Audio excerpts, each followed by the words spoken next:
if you get dementia, you are basically left to your own devices. Yet if you get cancer, you're not. And we've had a procession of Prime Ministers in the past that have said they're going to do something about this. Whereas this morning, I think there was an almost palpable sense that this Prime Minister means it. I had the same experience as Andy Burnham. My father died with dementia. That's what got me aerated about a system that was clearly failing. It's now or never. If it doesn't happen under Andy Burnham's watch, it probably isn't going to. Hello and welcome to the Fourcast. I'm Matt Frei. If there's one issue that's defeated successive governments, it's social care. Every Prime Minister for the last 2 decades has promised to fix it. Gordon Brown wanted a national care service.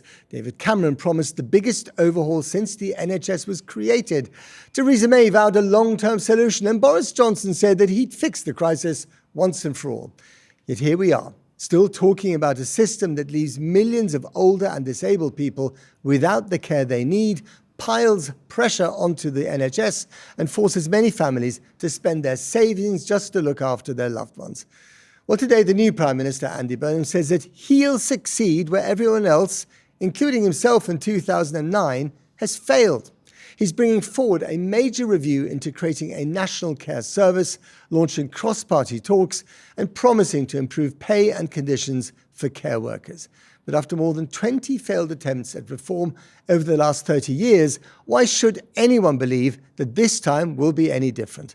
Well, to discuss all this, I'm joined now by the former Conservative Work and Pension Secretary, Damien Green, Professor Richard Humphries, Senior Policy Advisor at the Health Foundation and author of Ending the Social Care Crisis, and the Liberal Democrat MP and Chair of the Health and Social Care Select Committee, Layla Moran. Welcome to you all. Okay, let's start with you, Damien. You're right next to me. How's this speech different today that we heard from Andy Burnham?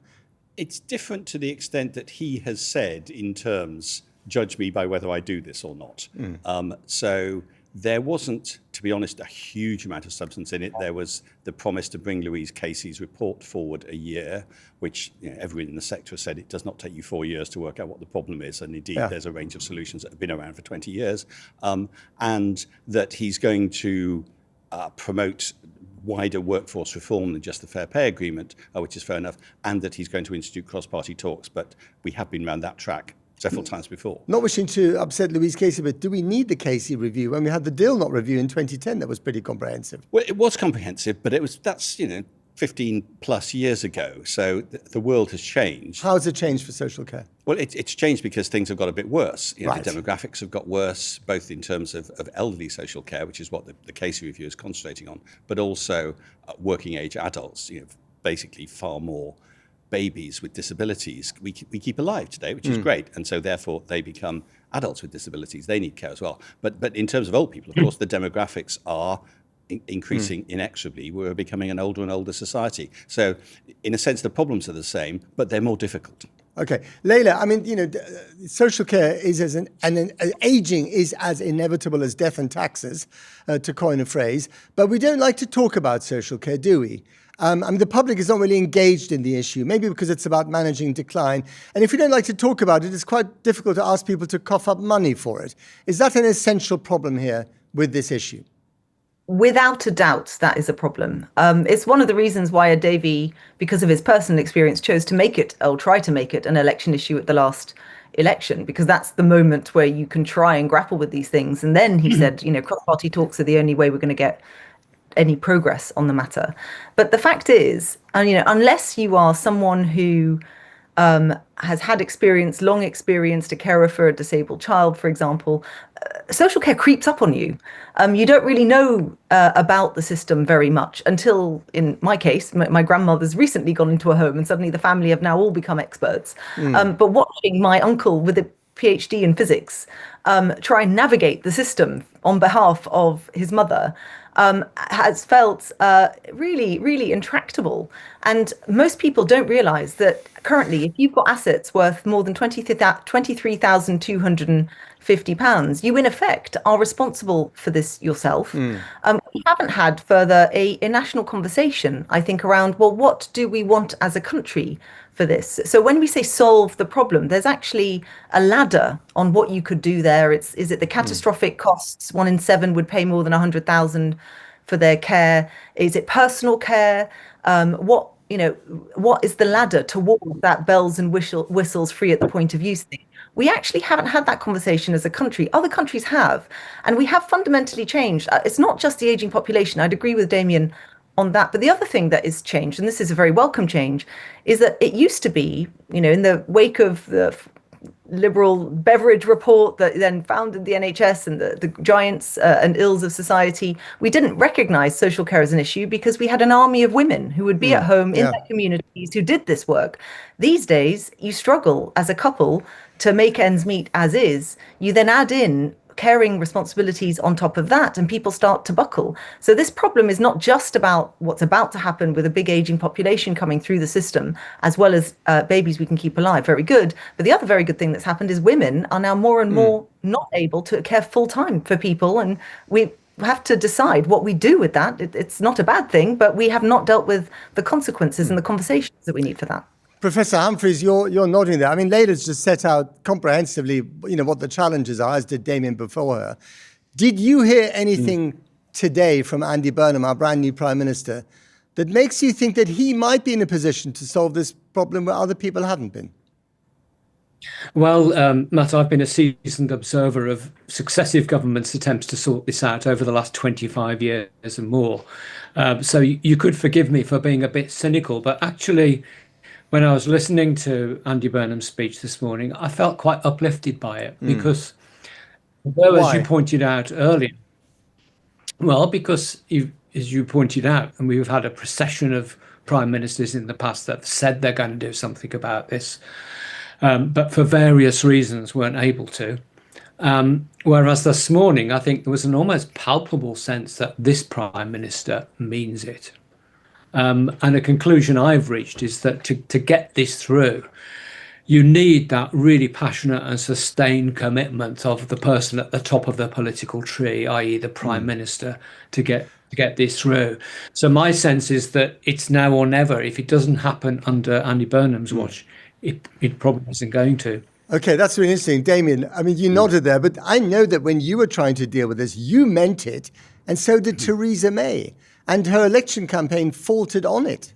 She was labelled with a dementia tax by Jeremy Corbyn. That's right. Disastrous. Yeah, and one lesson to learn, which Andy Burnham has learned, because he's been burned by this in the past. His was called the death tax when he tried it. Is don't introduce a new policy immediately before, or even worse, during the election campaign. Right. Two parties have been damaged by that. But the other thing is that he's absolutely right that unless you drive it from the top and the centre, it doesn't happen. So but didn't Theresa May try and do that? After the 2017 election, I then became her number two, first Secretary of State, Deputy Prime Minister, and I took it into the centre in the full knowledge that unless you drove it from there, nothing would happen. And it's a prime example of what happens if it goes back into the Department of Health, in that I was planning to produce a white paper in the summer of 2018. I was sacked in the intervening period. That white paper eventually came out in 2021. There was a 3-year delay because inside the Department of Health, it is never the top priority. Whoever the health secretary is, there is always something more urgent than social care. So I wholeheartedly agree that driving it from the top is the only way to make something happen. And I mean, Layla, it's interesting, isn't it? So you could argue that by making social care reform such a major issue, you are rolling the political dice in really quite a risky way because it's going to cost a lot of money. He hasn't told us yet how he's going to raise that money. He may have to raise taxes to make it work. The public doesn't care about it as much as it cares about immigration or the NHS or transport or education for that matter. So, the question is, why waste political capital on it if it might result in failure? So it's a good question. And I think he tried to answer that by telling his personal story. I mean, he's got a father going through dementia who can't really appreciate the fact that his son has become prime minister. I mean, that is such a relatable story for so many people. Yeah. And I think that has also brought to light the fact of a huge injustice in this country, which is that if you get dementia, you are basically left to your own devices in society. Yet if you get cancer, you're not. But one of the other things that I think is worth bringing into this discussion. And the reason perhaps why we need the centre and the top to drive it is, as you know, it's not actually the Department for Health and Social Care that does drive social care. It's actually local councils, local government. Yeah. And so what we have seen as a committee time and time again, and I've got a committee that's heavy on people who used to be in local government, either at leader level or as councillors, what they say over and over again, and what we see over and over again, is that the NHS just fundamentally does not understand how local authorities work. Local authorities are really well placed to deliver social care. They're closer to their communities. It's very complex. You need to knit things together. But unless you, and he talked over and over again this morning, Andy Burnham, about integration, and could not agree more. However, the direction the government is currently moving is in the opposite direction of what the committee thinks is the right thing to do. Most notably, what they are proposing is to remove local authority seats on NHS boards, these integrated care systems, who are going to be the strategic commissioners of both health and its local authorities who can then commission social care. If you want proper integration, the two have to be hand in glove, and yet they are decoupling them and giving them instead to these things called health and wellbeing boards, which frankly have no teeth and don't really work properly. So I do think if they are going to do this, the best thing the government can do now is have another look at this bill going through Parliament. I do think, and I would agree with Professor Humphries here, it's now or never. And we've also got a bill going through Parliament that can help to sort some of this out. Shared accountability, shared governance and funding flow. Unless you get that right between departments, you are not going to solve this problem, I don't think. Richard, is the biggest advantage that Andy Burnham has, other than that he really cares about it, it seems to be a personal mission for him, is that, and he has a bit of experience with what it feels like when you fail, is that he has still quite a whopping majority in the House of Commons. He's got power that he can use, and he has actually got a bit of time, not much time, but a bit of time to try and make a difference. You know, this is not going to coincide with an election campaign. Are those his biggest advantages? I think so. And I think it was a pretty smart move that he announced this morning about bringing forward the timescale for the Casey Commission report, because some of us were worried that as it stood, it was perilously close to the next election. And general election campaigns tend to be the graveyard of plans for social care reform. So I think that was a really good move. And I think also a big headline from this morning was Baroness Casey's announcement of this big conversation with the public about the value and the importance of social care. Because one of the things that's hobbled past governments is that the public don't really get social care. They don't appreciate that actually Why don't they, by the way? Well, because it's never been a universal service like the NHS that we all use and experience. It's very means tested. It's limited to people with the very highest needs. So it's never been seen as a universal service like the NHS. People's experience of it is limited, and people don't get the fact that the new demographics of our time is that more of us are going to need it. Working age people as well, as Damien pointed, and that's largely due to the success story of our longer lives. So this is something we ought to be celebrating, rather than wringing our hands about how on earth are we going to pay for all of this. I mean, we've got the Casey review brought forward a year, but it's still going to take a year and a bit before we get the results. We had the Dilnot review in 2010. Do we really need another review when we've all been circling around this issue for very long? We kind of know what the problems are. Do we actually need to wait for yet another review? It's Richard.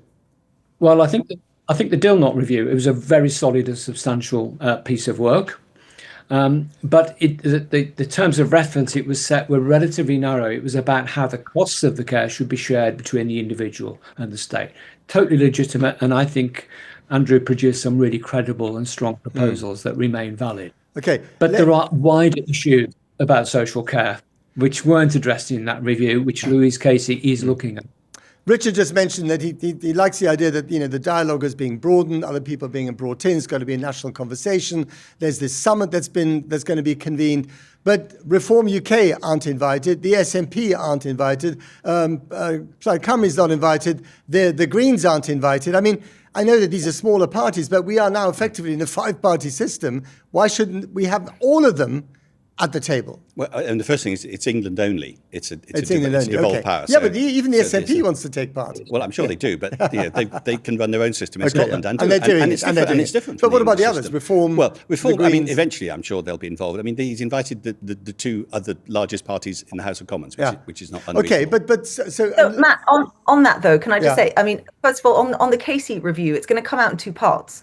So it's not right to say that we have to wait until the very end to get it all. There is going to be a substantial set that comes out this side of Christmas, and I'm looking forward to seeing exactly what she does there. But the other thing to point out is there have been other, not at party leader level, but they've already met twice, cross-party talks where Reform and the Greens were invited and did pass. I think Reform chose not to send anyone, but the Greens did. So that's good, and they have been included. So it's not right to say that they're not included at all. They are. Okay. I mean, some have complained that they're not included, and then Kemi Badenoch Well, is I'm sure they included, did. but Kemi Badenoch is included, but she said she won't take part if it involves increasing taxes. She did say that, didn't she? Well, she said she won't agree to anything that involves increasing taxes, but the Shadow Health Secretary, Stuart Andrew, is at the talks today. Right, okay. But Layla, I mean, let's be honest here. This will involve increasing taxes somewhere, won't it? Potentially, yeah. Potentially. And I think, but I just don't know. We have to see what's on the table. I mean, if But the how? Casey We know Commission that this is a massive. I mean, if the No, but let reason me- why let me it's failed explain. in the past is because of the problems around taxation, right? Death taxes, dementia taxes. So what's The to say reason- it's not going to fail again along the same issue? It depends on what comes out. The whole hog piece is 17 billion rising to 18. I think the new estimate's 18 billion because of investment. That's the bit that if Andy Burnham decides to go for that, will likely need some kind of either taxes. I think a levy's been suggested in the past. Others are suggesting a European style insurance model. But I would also point out, we did as a committee a report called Social Care, the Cost of Inaction. And the point we were trying to make in that is we need to offset some of this spending on the lack of productivity in other parts of government and indeed the wider economy. So, the bits around the NHS are well prosecuted, people in beds not being discharged. That's worth about 1.9 billion. You can then flow that through the system, it would be worth more and probably would end up just being a better NHS, which is a good thing. But the other part of it, which is under talked about, is the effect it has on unpaid carers. How many of them give up work almost completely and then suffer for years afterwards to regain their productivity because they are having to care and want to care, but are not supported in caring for that elderly person or that disabled person. Now, if we get that right and focus on unpaid carers, which is the point the Liberal Democrats have been trying to make, then actually that could, we believe, unlock economic gains in the wider sector. Richard, I mean, you are the man with the numbers. I mean, a lot of the numbers are yours. Okay. I mean, so let's talk to you about this. So- I mean, does it need to be 18 billion? And if it's less than that, what kind of care would we end up with? No, I mean, there's a whole range of options, ranging from relatively modest increases in spending to very expensive. But I think the first point I'd make is that we start from a really low baseline. We have an exceptionally stingy social care system in England. We have the meanest means test in the British welfare state, and we compare very unfavourably with most comparable countries. So we are going to have to spend more. But I think we can make too much of the need for the additional resource, because if you think about it, I mean, in the last 30 years or so, we have tripled the NHS budget in real terms. And there's been no great wailing or gnashing of teeth or wringing of hands about how on earth do we find all this money. We've just done it. So I think that speaks volumes about the importance of political priorities in our spending. Given that we spend, total public spending in this country is over £1 trillion. This is, relatively speaking, it's going to involve some difficult choices, but relatively speaking, it's small change. Damien, you were going to jump in there. Well, I was going to say that there are certainly a hierarchy of improvements you could make, which cost different amounts. But whatever they are, the public finances are, to be polite, fragile at the moment, and there are other demands. So we do need to be realistic about this. But I do think looking around the world is actually a constructive thing to do. Yeah. I think some of the insurance based systems. Which model do you like, for instance? I like the Australian system, not particularly for the taxation model, but the fact that it's simple. They have Describe it to us. One of the things that the Social Care Foundation, which I chair, has suggested is that we adopt their principle where you have a national system of assessment. So it's the same assessment all around the country, and you get put on a grade, sort of say 1 to 5, and this is how much you are entitled to in terms of public support. And if you've got money to top that up, then you can. But it's a much simpler system for people. And I think one of the effects here, we've been discussing the involvement of local authorities, and absolutely this needs to be organised at the local level. And I completely agree with Layla that the NHS is too powerful inside social care as compared to local government. But actually, the funding ought to be done nationally. It should come from the central treasury, Get them not to from local administer it, authorities. but the funding has to be done at the national level. Because otherwise you get a lottery where, ironically, it's often the poorest local authorities that have the least tax base, where you have the most demand for social care. So you get a completely perverse system. And I think that would be an extremely desirable change, which needn't necessarily cost any money. But either we're all going to have to pay more as individuals, we're going to have to use our savings or pay a tax through our lives, or the big conversation needs to reflect on that. And it does, to Louise Creasy's credit. She's going to ask people in this big conversation, what is the balance of responsibility for you and your family and the state? Because the danger of having a big conversation is that people come back and say, this is really important, we want more of it, we want it better, and we want somebody else taxed to pay for it. And that's not very helpful for any government. Layla, do you agree with that? I think we also need to bear in mind, people are paying more.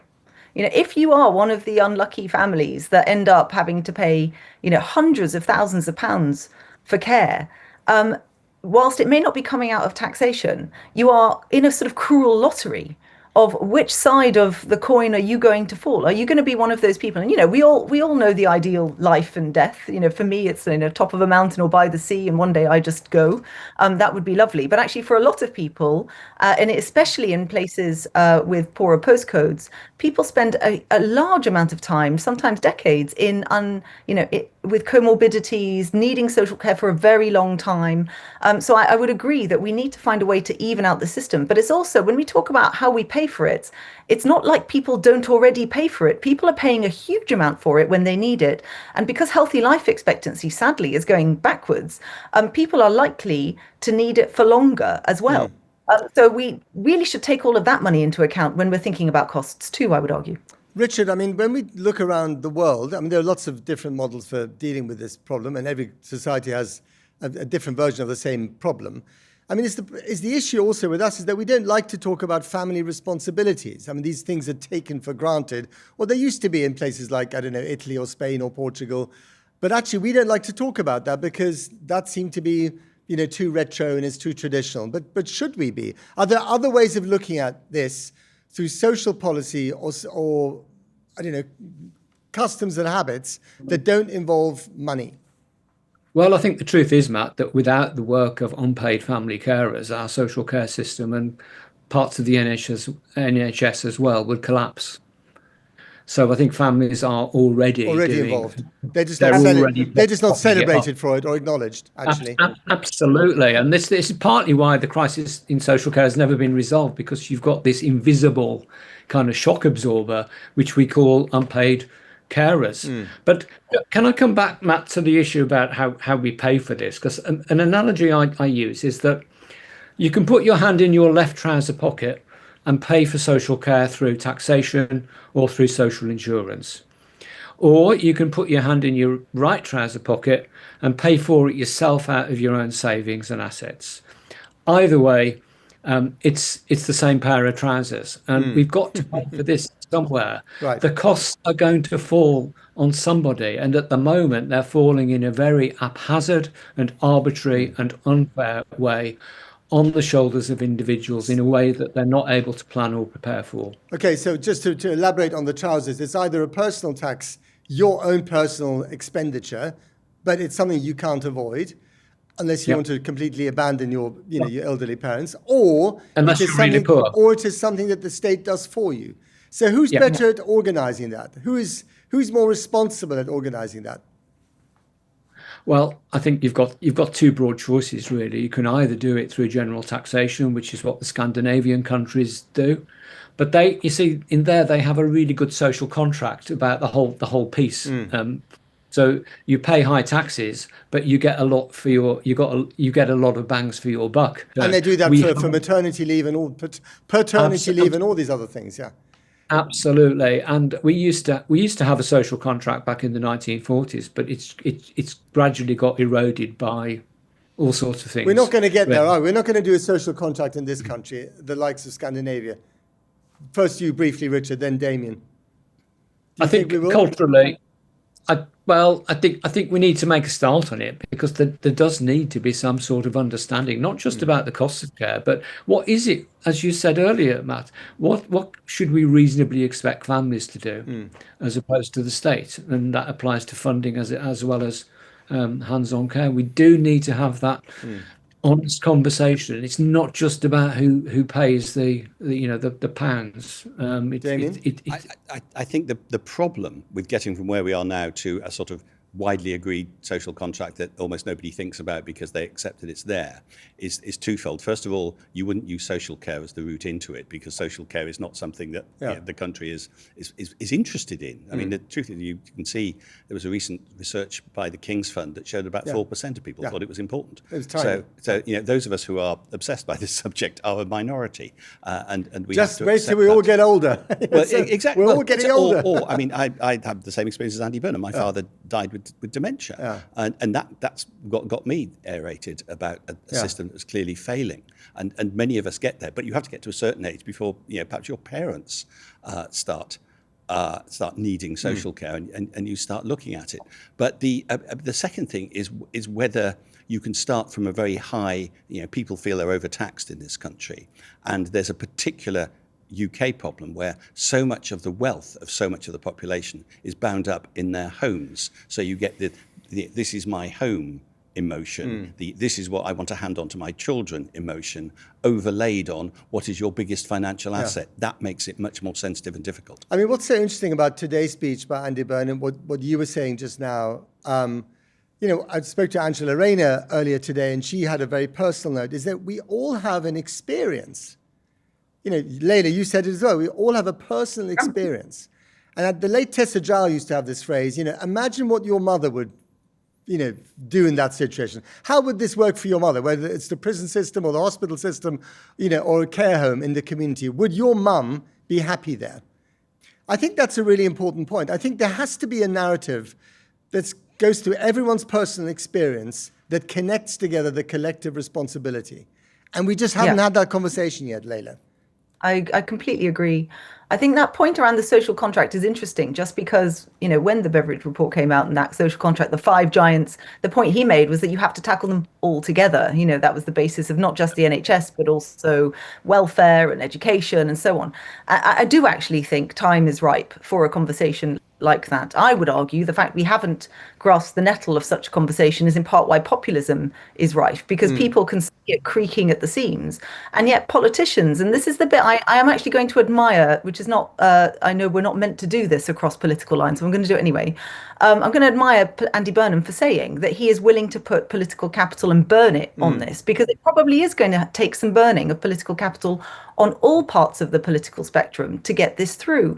But it's worth doing. And I don't accept that just because it's not popular in the public right now, that it's not something that we should tackle. The job of politicians, what we are paid to do, what Damien was used to paid to do, was to grapple with these issues, take difficult decisions, and if we have to do it in lockstep every so often, to do it. And remember, the last social contract was forged during and after the Second World War. It's not like we were flush with cash then. We absolutely can and must do it again this time. And if we don't, I would argue we're going to end up in a very bad place as a country. I know you're not a Labour politician. I just slightly wonder whether they've overloaded their plate, their banquet of principles and missions.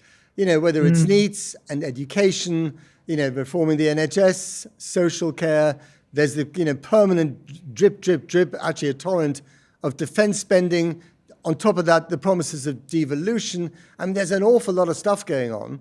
I mean, as someone who salutes Andy Burnham for what he's done on social care or wants to do, are you Are you afraid that he's overloading his in tray? I am absolutely worried about that. And what I've seen over and over again already, I mean, as I say, I'm now on to my third Health and Social Care Secretary of State this Parliament alone.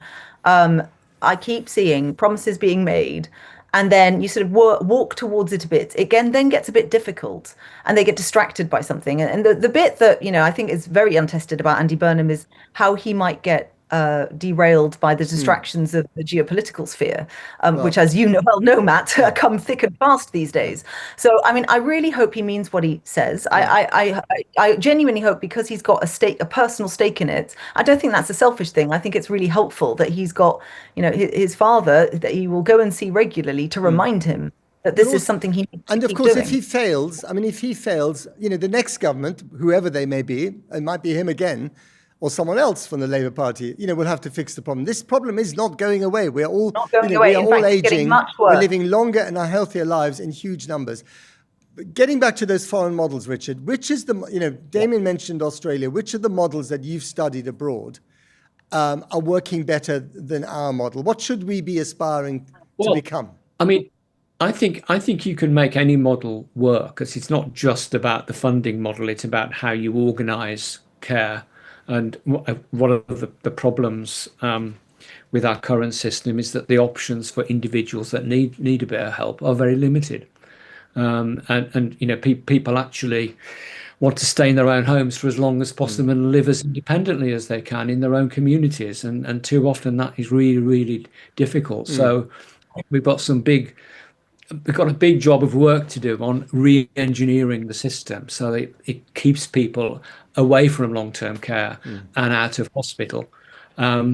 So it's not just about the funding model. And I think you can make any funding model work. I mean, I suppose the only problem we would face if we wanted to look at introducing a social insurance type approach would be the sheer amount of administrative work that would be needed to set that up, and it's a very big deal. And the other thing to mention while we're at it is that at the moment there's a big shake-up going on of the NHS, and there's also a big reorganisation in many parts of the country of local government, and that potentially does affect the bandwidth which both central government and local government has to see through whatever changes come out of Casey. Not just that, if I can jump in, I think it's going to possibly make it worse.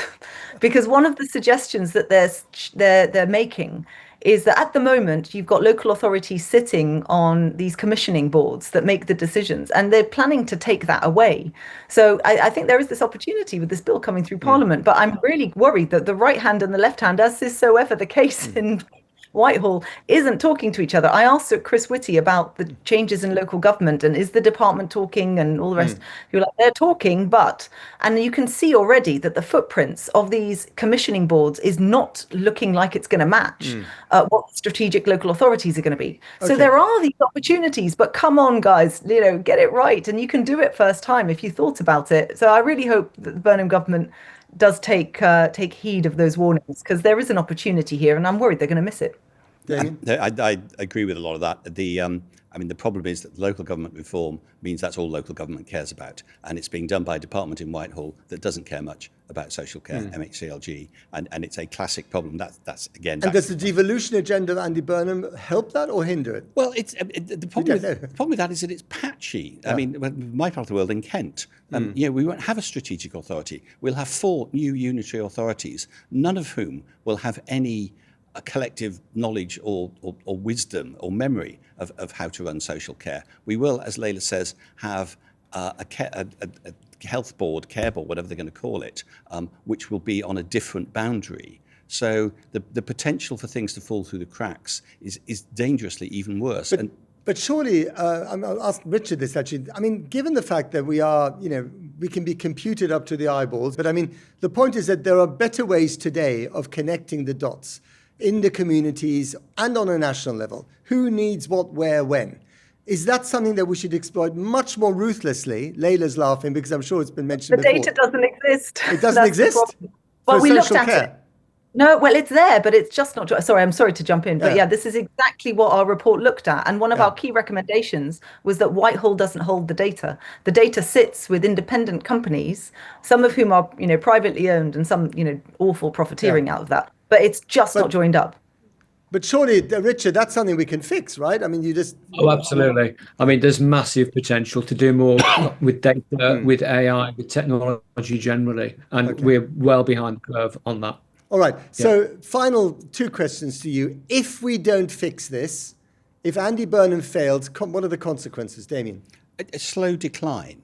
And that's what we've had. The pressures appear in slightly less good care year by year. And it falls disproportionately erosion. on poorer people. And that's why the Treasury has never decided to grip this from the centre. As an institution, the Treasury doesn't agree that there's a social care crisis. Layla, what happens if he fails? I'll take it a slightly different direction, but still true. More potholes. More One potholes. of the consequences of this, because it's local government that is delivering it, and 80% of local authorities are overspending on social care, by the way, to deliver for fewer people. You see the consequences of this. Every time you see a road that's not patched up, a library closing, a youth service, all these non-statutory services, they're the things getting cut because we haven't sorted out social care. It is directly related to everyday lives of people. We just, as politicians, need to make that clearer to them. Richard?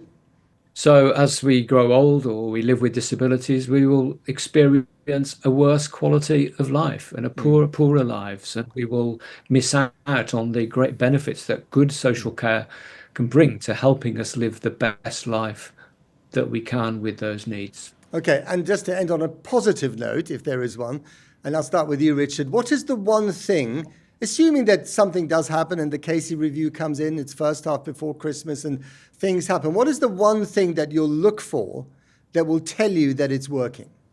Oh, I mean, I think without doubt, public support for change and the sort of public support for social care that we see in abundance for the NHS, getting social care into that Overton window of public and political support. Would it help calling it the National Care Service, just as we have to call it, the NCS as opposed to the NHS? I'm not sure that it does. The problem we've got is that social care is such a nebulous and poorly understood term anyway, and maybe we've got to break it down a bit more. Maybe that is part of the problem. Layla, the one thing that you're looking out for that will put a smile on your face.